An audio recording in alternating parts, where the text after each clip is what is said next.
Hiniling na po ng abogado ni Dr. Elenita Binay na matanggal na ang ipinataw na hold departure order laban po sa asawa ni dating Vice Presidente Jejomar Binay. Kasunod po ito ng pagkakaabsuelto nga ng Sandigan Bayan kay Dr. Elenita sa kasong graft.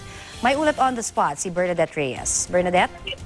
Connie, pinawalang sala ng Sandigan Bayan Court Division si Dr. Elenita Binay, asawa ni dating Vice President Jejomar Binay sa kasong graft, kaugnay ng anomalya ng pagbili ng mga office furniture noong taong 1999 hanggang 2000.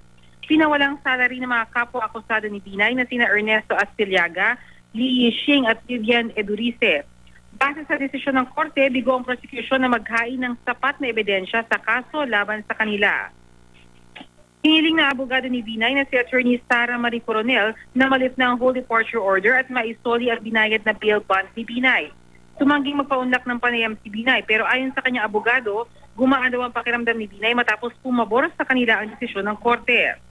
Umaasa raw silang ma-acquit din sa mga natitirang kaso dahil di raw sapat ang mga ebidensya ng prosecution para makonvict si Binay. Hindi naman nakasama si dating Vice Presidente Binay dahil may ibang mahalagang lakad daw ito.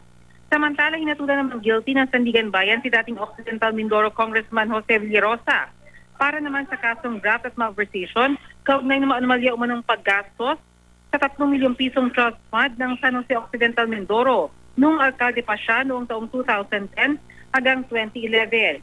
Hinatulan si Villarosa na pagkakakulong ng 6 na taon hanggang 10 taon.